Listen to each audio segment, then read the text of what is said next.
It's a lot of attention put on a lot of negative stuff. And welcome to Watch Mojo. And today, we're counting down our picks for the bands that, for one reason or another, couldn't help but hate their lead singer. One day, she said, well, they were jealous. And I had never really even stopped to think of it that way. Number 10, Journey. Rock stars often come with pretty big egos, but in the case of Journey, the chemistry problems were a lot simpler. Don't stop believing. Hold on to that feeling. Steve Perry, in his own words, claimed that he never actually felt like a real part of the band. During the 80s, when he first left, he did so of his own free will, failing after a push to gain creative control of the group. Eventually, the feeling just got very clear to me that I need to just stop. And I didn't know where I was going. I didn't know what I was going to do or where I was going to go. But in 1998, when he left again, that cold relationship between him and the other members was a lot more pronounced. After Perry injured himself in a skiing accident, he refused to rush into the surgery required to get him back on stage. When he left again, Journey acted fast and hired a sound-alike, Steve O'Geary, to replace him.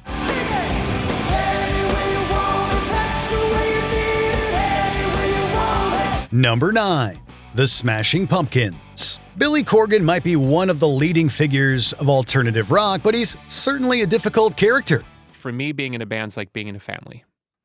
And the family rules apply more than the band rules. You might know him as a pretty outspoken figure in the press, a guy who is never shy about dissing his fellow musicians. But his work as frontman of the Smashing Pumpkins brings with it some other problems. Corgan, to put it lightly, likes to be in control. And he was so particular about every element of his work that he basically pushed bassist Darcy Retzky out of recording sessions for their seminal album, Siamese Dream.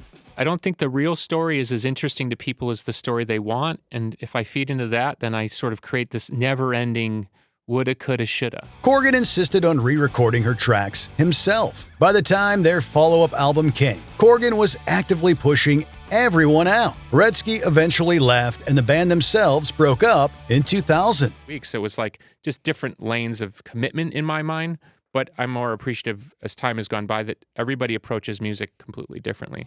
Number 8, Talking Heads. The problem with genius is that it often comes at a cost. I've come to love collaborating with people. I feel like when it works, you get, 1 + 1 = 3. You get something bigger than the sum of the parts. Doesn't always work, but when it does, that's what you get. For Talking Heads, ask any member of the band about what it's like to work with frontman David Byrne, and you're likely to be told he's a truly odd person. Byrne was described as incredibly cold, while totally determined to take every ounce of power he could within the group. I remember decades ago, I was more my way or the highway. So I'll work with you, but I'm going to tell you what you're going to do. And you don't always get the best.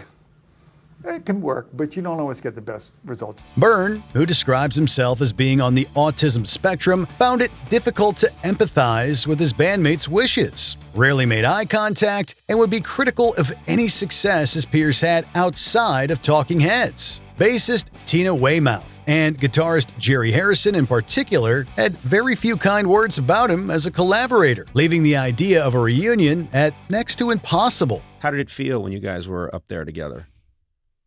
It was fun, but it was tense. Yeah. I remember there were some musical mistakes that drove me around the bend. Number 7, Skid Row. For Skid Row and their singer Sebastian Bach, to say things were volatile would be an understatement.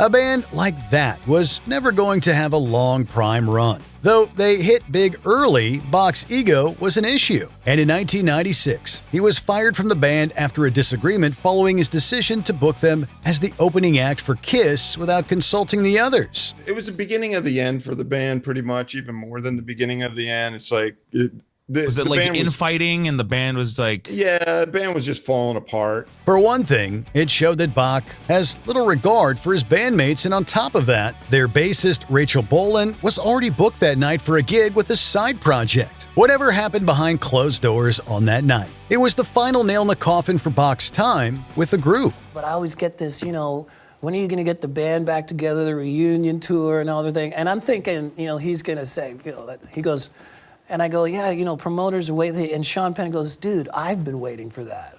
Number 6, Dead Kennedys. One of the biggest sins a musician can commit against their fellow bandmates is taking their money. Let's move them out! Dead Kennedy singer Jello Biafra found himself in a legal battle due to non-payment of royalties that he owed his bandmates. Biafra, who was head of record label Alternative Tentacles, had seemingly withheld $75,000 in royalties over the course of a decade. I mean, I was getting sued up the ass by the now estranged former members of Dead Kennedys because I didn't want to put Holiday in Cambodia in a Levi's commercial. And as soon as the others found out, they were understandably furious. According to a whistleblower, Biafra actually discovered the payment mistake and concealed it from the band. He was eventually forced to pay $200,000, and as you might expect, the relationship between the band and their former singer has never healed. Also made it such an ugly situation I've refused to ever perform with them again.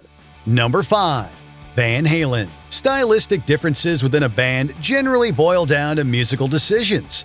Judging from some of my peer group, I'm not sure I would hand them the responsibility.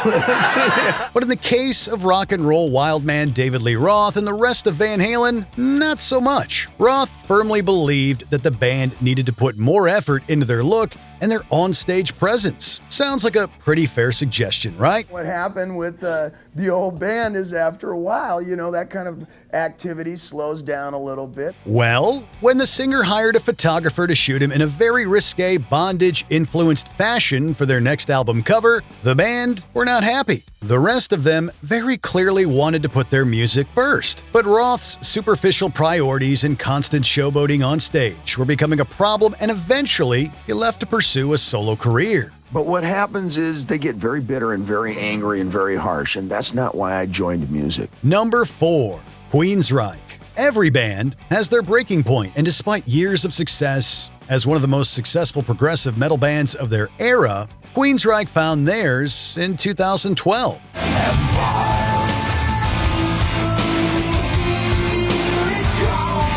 Singer Jeff Tate was reportedly involved in a violent backstage altercation with the rest of the group that got him fired. Because we had kind of a bitter breakup. And I guess I was very angry over how it was handled. Prior to that, he installed his stepdaughter to run the band's fan club and his own wife as their manager. The others obviously felt that their voices were being diluted within the band, and so they decided to fire Tate's family members without consulting him. This led to the fight and eventual tensions that saw Jeff get fired shortly after. A total mess on all fronts. A lot of water's under the bridge now, and I can be a lot more forgiving of people. Number 3. Creedence Clearwater Revival. When things get so bad that your lead singer won't even let you attend your own induction into the Rock and Roll Hall of Fame, you know that the band is beyond saving. He said, besides, I don't care. I don't care about the music. Just give me the money. Oh, God. And I looked at him. There wasn't much more to say after that, but that was... right there was the reason I didn't play at the Rock and Roll Hall of Fame with him. Here's the thing. Creedence Clearwater Revival singer John Fogerty was clearly onto a winning formula during the band's heyday. The problem was that he ran the band as a dictator. He simply didn't believe that his bandmates could bring forth the type of ideas that could contend with his. Internally, within me, I felt like everything was going great. By the end, they kinda hated him for it. Eventually, Fogerty's brother Tom left the group, and they imploded shortly after. John Fogerty described CCR as a ticking time bomb, and in the end, they only sustained their success for about 4 years. I thought I had discovered the formula. This is how this works for us. Number 2. The Beach Boys. The Beach Boys were, without question, one of the defining bands of the 1960s, a boundary-pushing group of musicians who perfected many genres.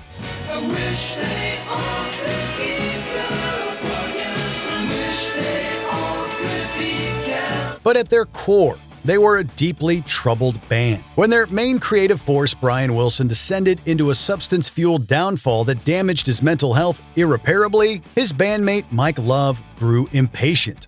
Or you didn't always get along, maybe 100%, but music was the bond that brought everybody together. Love, as some of you will know, is by no means a beloved figure in rock history. But after getting tired of waiting for Wilson to recover, he decided to carry on without him. For decades, Love was involved in legal battles and petty squabbles over songwriting credits. But in reality, the general consensus was that Love always had a problem playing second fiddle to legitimate genius. He thought I was angelic. Are you angelic? Yeah. You are a little bit angelic. Before we continue, be sure to subscribe to our channel and ring the bell to get notified about our latest videos. You have the option to be notified for occasional videos or all of them. If you're on your phone, make sure you go into your settings and switch on notifications. Number 1. Guns N' Roses. When a band has cycled through as many members as Guns N' Roses had, you just know that something's wrong.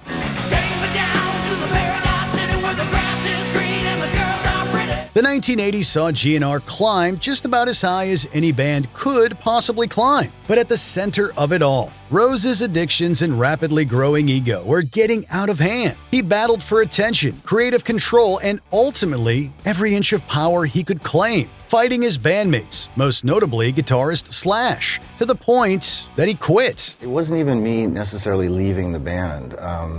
It was not continuing on with the new band that Axl put together that he was now at the helm of, which was the new Guns N' Roses. A band that volatile were never going to survive for long. And with Axl's unpredictable and downright chaotic behavior, the fact that they even survived after their first album is a miracle. You've got a situation where nobody involved wants to revisit.